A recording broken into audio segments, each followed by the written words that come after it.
नमस्कार दोस्तों। जैसा कि आप सब जानते हैं, किताबें और कलमकार में मैं एक यूनिक और बहुत अद्भुत किताब चुनती हूँ जिसके बारे में मैं चाहती हूँ सब जानें। और क्योंकि मेरा ये ख़ास तौर से प्रयास रहता है कि युवा वर्ग जो है इस चीज़ को ज़रूर सुने, क्योंकि उन्हें लिखने की प्रेरणा मिलती है। मुझसे कई लोग मिलते हैं कि हम कैसे लिखें, क्या करें, ऐसे जैसे कोई कोर्स हो जिसको मैं बता दूं कि ऐसे ऐसे लाइन से लिख दो। ऐसा वैसे होता तो नहीं है, पर इस पुस्तक में बड़ी मज़ेदार बात है, क्योंकि ये किताब जो है एक कवि की किताब है जिससे गद्य लिखने को कहा गया। मैं वो बाद में बात करती हूँ, पर पहले मैं आपको बताती हूँ कि अमृता प्रीतम ने बहुत साल पहले, मैंने अमृता प्रीतम का एक शेर पढ़ा था कि दागिस्तान की सबसे बड़ी गाली है कि तू अपने महबूब का नाम भूल जाए। तब मैंने सोचा था कि ये अमृता प्रीतम का ये एक फिक्शन है। दागिस्तान तो मैंने कभी सुना भी नहीं था, नाम इस तरह की कोई बात नहीं थी। लेकिन अचानक से मैंने देखा कि मैं एक किताब देख रही थी वहाँ पर बुक स्टोर पे, मेरा दागिस्तान।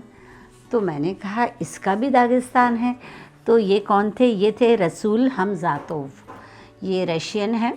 अब इन्हें रशियन कहें या आप अवार नहीं जानते, मैं अभी बताती हूँ। ये जो है दागिस्तान जो है पहाड़, मॉस्को की तरफ पहाड़ की गहराइयों में एक छोटा सा, एक बहुत ही अवार भाषा यूज़ करने वाले लोगों का एक पहाड़ी गांव है, जहाँ के दो फेमस कवि हुए हैं। एक का नाम है हमज़ात लतासा और दूसरे का नाम है रसूल हमज़ातोव। हमज़ात जो हैं उनके पिता रहे हैं। ये एक बड़ी अजीब बात है कि किसी पहाड़ी लड़के ने मोहब्बत की कविता लिखने की बजाय अपने मुल्क क्या कहना चाहिए, एक छोटे से अपने गांव पर अपनी नज़में लिखी और फिर बहुत समय तक वो लिखते रहे। बचपन में उन्हें थोड़ा सा ये भी शौक़ चल रहा है कि हम रशियन उसमें ट्रांसलेट करके लिखें, तो उन्होंने फिर किया। उसको उन्होंने नहीं किया क्योंकि उन्हें रूसी भाषा नहीं आती थी, पर सबका बड़ा मन हुआ करता था गांव के लोगों का कि वो लोग भी मॉस्को जाएं, रूस देखें वगैरह वगैरह। तो एक गांव के लड़के ने उन्हें मूर्ख भी बनाया। उसने उनकी कविता को कुछ शामली करके एक थी चीज़, तो उसको उन्होंने रूसी में अश्लील भाषा में ट्रांसलेट कर दिया। ये बात की बात है जब उन्हें रूसी भाषा आ गई और वो काफ़ी बदनाम हुए, क्योंकि उसमें उस लड़के ने बड़ी अश्लील भाषा लिखी थी और काफ़ी उन्हें, क्योंकि गांव छोटा था लेकिन वहाँ फिर भी एक साहित्य लेखक संघ था उस छोटे से गांव में। तो वहाँ पर अब इनके साथ बड़ी समस्या हो गई कि ये करें क्या, क्योंकि इन्हें कहानी लिखना नहीं आता था। मैं सोचती हूँ कि ये तो मेरी ही कहानी हो गई कि मैं कविता लिखती हूँ, संस्मरण लिखती हूँ, आलेख लिखती हूँ। सब मुझसे कहते हैं अब आप कहानी लिखिए ना भाई। ये तो इसलिए मुझे रसूल हमज़ातोव बहुत अच्छे लगे, क्योंकि उन्होंने पूरे समय ये कहने की कोशिश की कि जैसे कहानी या उपन्यास उन्होंने नहीं लिखा। वो खुद भी मानते हैं कि ये मैंने नहीं लिखा, पर ये एक उपन्यास है। पर उन्होंने इसमें ऐसी छोटी छोटी चीज़ें अपने गांव से जुड़ी हुई लिखी, जो कि कंटिन्यूटी में तो नहीं है। अगर आप नॉवेल को कहीं से भी खोल के पढ़ना चाहें तो आप पढ़ सकते हैं, क्योंकि उसमें छोटे छोटे संस्मरण हैं। पर मेरा दागिस्तान पुस्तक में पाठक को अनेक, इसमें अवार जो है उनकी कहावतें, मुहावरे, उन्होंने उसका इस्तेमाल करके छोटी सी कथा बना ली, फिर छोटी सी कथा बना ली।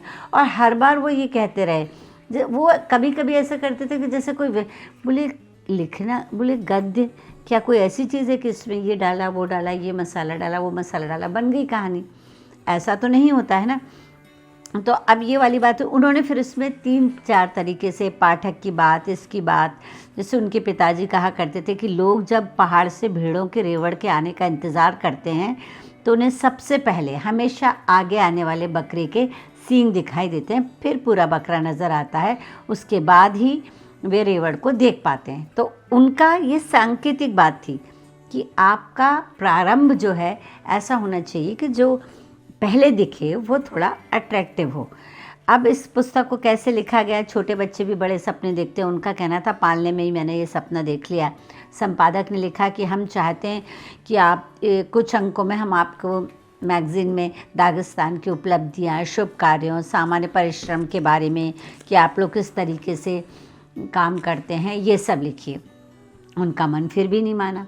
वो फिर घूमने के लिए निकल गए। खेतों में घूम रहा हूँ, सुबह की ठंडी शबनम मेरे थके हुए पैरों को धो रही है। पहाड़ी नदियों से भी नहीं, चश्मों के पानी से भी मैं अपना मुंह धोता हूँ। कहा जाता है अगर पीना ही है तो चश्मे का पानी पियो। तो ये उनकी स्टोरी में ऐसी बातें आती गई। ऐसा भी होता है कि काहली करने धरने के कुछ ना करने के कारण को कोई आदमी जीवन के लिए पंदूर वहाँ का एक वाद्य है, सुर में है या नहीं, तो क्या करते हैं कि उसको दीवार से उतार कर झनझनाने लगते हैं जिससे कोई गीत रूप ले ले। तो इस तरीके से उन्होंने सोचा कि मैं भी जब कोई मतलब कोई कहानी लिखूंगा तो उसमें ऐसे ही होगा कि मैं एकदम से बेकार सा शुरू हो जाऊंगा, मेरा मन ख़राब रहेगा और मैं लिखने लग जाऊंगा। या ऐसा भी होता कि पहाड़िन जब तड़के ही चूल्हे में आग जलाती, पिछले दिन का बचा खाना गर्म करने चाहती, तो अचानक बहुत सारे मेहमान आ जाते और उससे फिर नए सिरे से खाना बनाना होता। तो उन्होंने इसका भी सांकेतिक दिया। कभी कभी वो कहने लग जाते कि मैं शिकारी हूँ, मछुआरा हूँ, घुड़सवार हूँ, मैं ख्यालों का शिकार करता हूँ, उन्हें फांसता हूँ, उन पर जीन कसता हूँ। तो इस तरह से उन्होंने बहुत सारी बातें की। और फिर मज़ेदार बातें मैं आपको कुछ बताना चाहूँगी कि हम किस तरीके से जानें कि कैसे लिखा जाए। पर उनके पिता बहुत अच्छी शिक्षा देते थे। उसके बाद तो उन्होंने पूरे स्विट्ज़रलैंड, मॉस्को, भारत, दुनिया का कौन सा देश है नहीं देखा, एक छोटे से गांव का। लेकिन हर बार उनका कहना था कि स्विट्ज़रलैंड गया, सबने पूछा मुझसे कैसा लगा, हाँ बहुत खूबसूरत है। लेकिन जाने क्यों मैं जिस देश भी जाता, मुझे अपने दागिस्तान के पहाड़ी गांव और अपने चूल्हे, एक से बने हुए घर और अपनी जो बचपन की शरारतें, वो ही सब याद आती। ये तो उल्टी बात उनके साथ हो रही थी। नोटबुक से उन्होंने अपने एक दोस्त के बारे में भी लिखा है कि समझ में नहीं आता कि कृषि, अनाज और चरवाहों संबंधी कविताओं को कहाँ जगह दी जाए, क्या रसोई घर में? इस तरीके की बातें वो कर रहे थे। विषय के बारे में उन्होंने कहा कि ये नहीं मालूम, ये किस्सा मालूम नहीं है कि एक पहाड़ी आदमी नए ऊंचे बूट पहनता था और इस बात की उसे बड़ी फिक्र रहती थी कि कहीं गंदे ना हो जाएं। समझ रहे हैं आप बात को? इसलिए वो पंजों के बल चलता, पर वो जहाँ फंसा उस जगह पर कीचड़ ही कीचड़ था, तो बेचारे को सिर के बल खड़े होना पड़ा। तो यही बात है कि जिस तरीके से रसूल साहब बच रहे थे जिन चीज़ों से, वो आखिर में उन्हें उसमें धंसना पड़ा। विषय के बारे में वो और कुछ भी कहते हैं कि मैंने बहुत से युवाजन देखे हैं जो कि चाचा रिश्तेदारों से शादियों के समय सलाह मशवरा करते हैं। तो उन्होंने अब अपने लेखन को एक शादी मान लिया। उन्होंने कहा अपने सृजन कार्य में लेखक की तो प्यार के बिना शादी हो ही नहीं सकती। मतलब चाचा मौसी सबसे सलाह लेनी चाहिए। उन्होंने अपने गांव के सब बुज़ुर्गों को साहित्य लेखक संघ में बुलाया। कोई कहे कि अपने देश के बारे में लिखो, कोई कहे कि नहीं तुम तो रशिया गए, रूस गए हुए हो, तुम वहाँ के बारे में लिखो, कोई अलग अलग तरीके की बात। और फिर आखिर में सारे बुज़ुर्गों ने एक ही बात निकाली कि तुम्हें अपने दागिस्तान के बारे में लिखना चाहिए, दूसरे देश के बारे में तुम क्यों लिखो? रूस वाले रूस के बारे में लिखें, स्पेन वाले स्पेन के बारे में लिखें। तो रसूल राजी होने को थे कि इतने में एक मेहमान जो आया हुआ था उनकी इसमें इस कॉन्फ्रेंस में, तो उसने कहा कि देखिए साहब कि मैं जो है बाहर से आया हूँ और मैं चाहता हूँ कि मैं आपके देश में घूमूं और आपके गांव की चीज़ें देखूं, और बाहर वाले जानना चाहते हैं कि दागिस्तान में ऐसा क्या ख़ास है, तो मैं उसके बारे में लिखूंगा। पर फिर भी रसूल साहब को अपना गांव इतना प्यारा था कि उन्होंने दागिस्तान की बातें ही लिखी, दागिस्तान के ही मुहावरे यूज़ किए। और दागिस्तान के बारे में कहा जाने लगा कि एक ये भी हुआ कि क्या चीज़ लिखी जाए।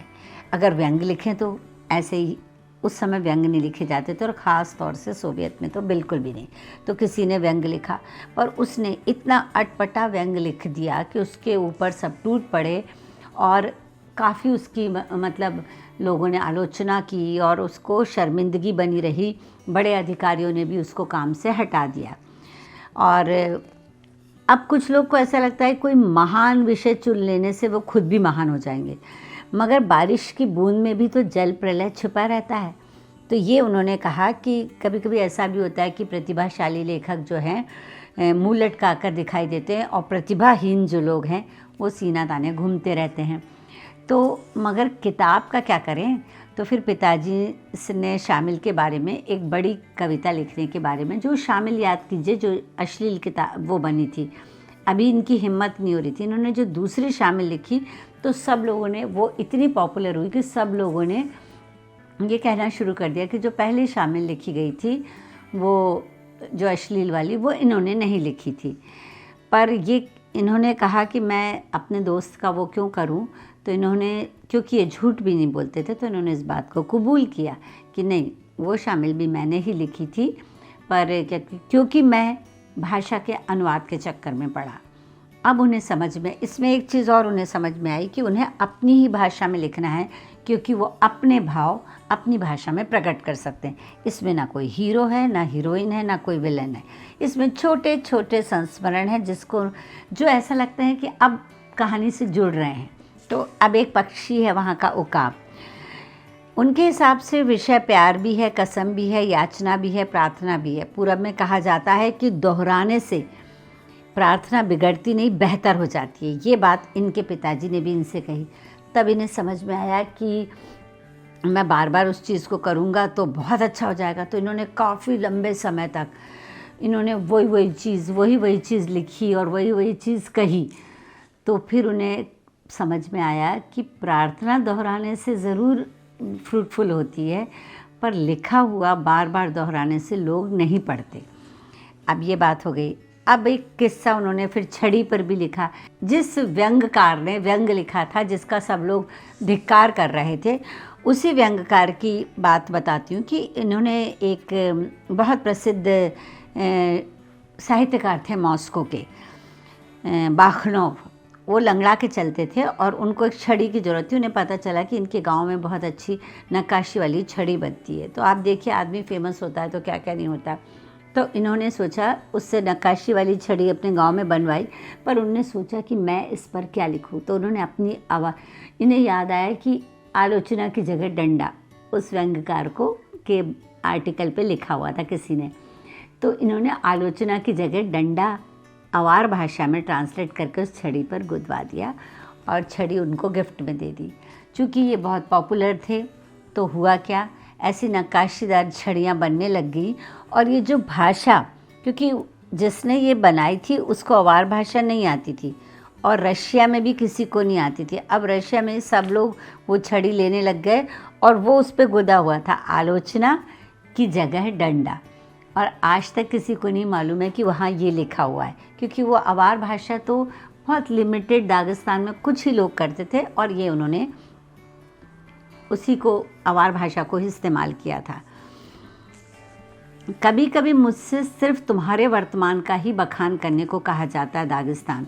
जैसे कि साहित्य लेखक संघ के लोगों ने कहा कि आप ना दागिस्तान के राजकीय फॉर्मों और सामूहिक फॉर्मों, टोली, उपटोली, मुखिया, पुस्तकालय, हाँ वहाँ थिएटर भी था, पर थिएटर के लिए जो नाटक लिखे गए वो उतने ज़्यादा फेमस नहीं हुए।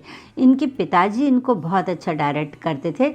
दूर दराज के देशों की यात्रा करके जब ये लौटते थे, जैसे ये फ्रांस, भारत, जापान या तुर्की, उसके बारे में फिर 3 घंटे तक इन्हें सबको बताना पड़ता था। वहाँ से ये कुछ अच्छी किस्म की शराब लाते थे, लेकिन पीते उसी स्टाइल में थे, जैसे कि कनस्तर में भर के, पीपा बोलते थे उसको, पीपे में भर के और शराब को रख देते थे और सब लोग बांट के पीते थे। वहाँ हर काम बांट के होता था। अब इसके बाद देखिए, मैं उस पहाड़ के सामने खड़ा, अच्छा हाँ, एक बहुत अच्छे वहाँ पर अनपढ़ लोग भी बहुत अच्छा ज्ञान दे देते थे। इनके पिताजी एक विशेष रास्ते से पहाड़, मतलब वो करते थे, ये भी इनके लेखन का एक इंडिकेशन है, पहाड़ पार करते थे। तो ये जाने लगे उसी पगडंडी से जिससे इनके पिताजी जाते थे। तो वो अनपढ़ गांव वाले ने उनसे कहा, अपने पिताजी की बनाई हुई पगडंडी से क्यों जाते हो, अपनी खुद की पगडंडी बनाओ ना। ये नज़्म मैंने इसी वाक्य को सुनकर अभी लिखी थी। एक खेत में बाजरा बोया हुआ है, नज़दीक से ही पहाड़ी नदी में पानी है, मगर इस पानी को खेत तक कैसे लाया जाए। चूल्हे में लकड़ी है, पतीला है और वह भी है जो पतीले में डाला जाना है, मगर फिर सवाल तो यही है कि दोपहर के खाने के लिए क्या पकाया जाए।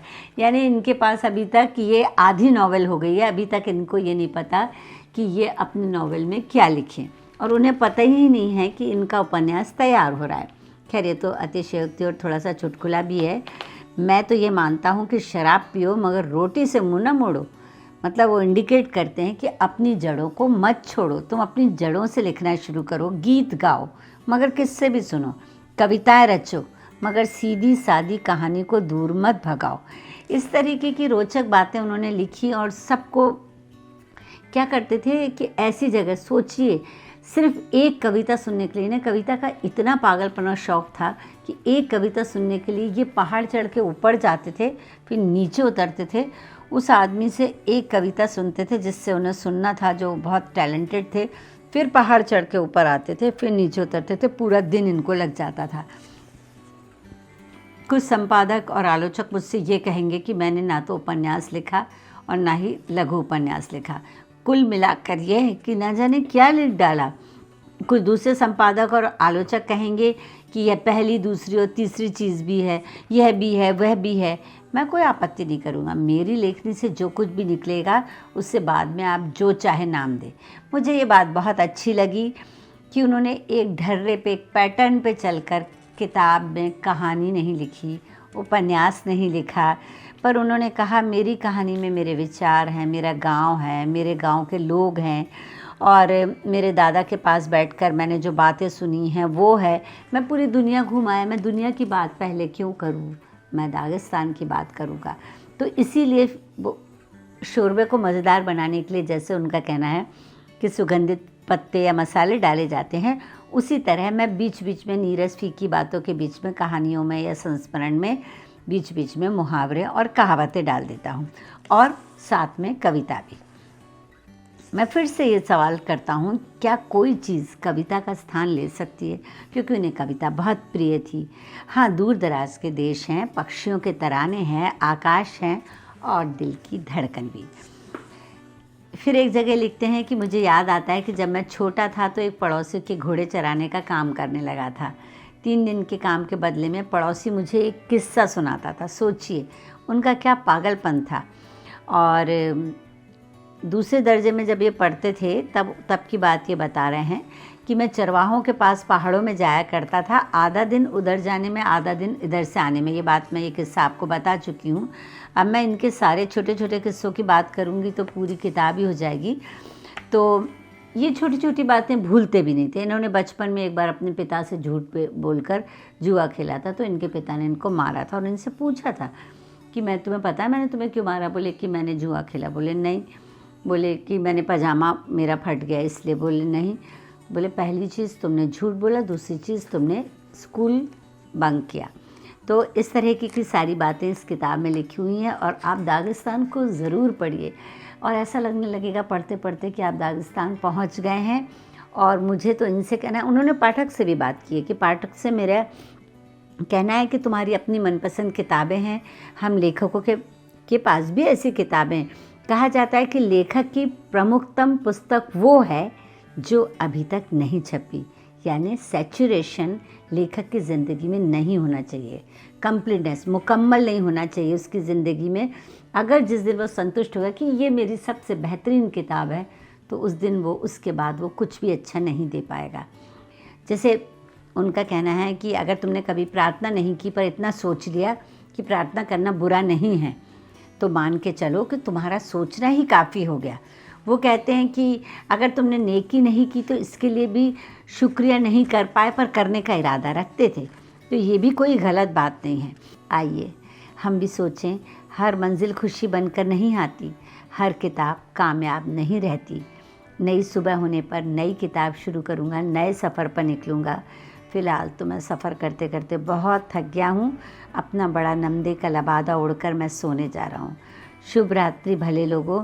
सलाम दुआ से मैंने इसे शुरू किया था और सलाम दुआ के साथ ही मैं इसे ख़त्म करता हूँ। वा सलाम वा कलाम आमीन। तो ये थे रसूल साहब और ये था उनका दागिस्तान। शुक्रिया।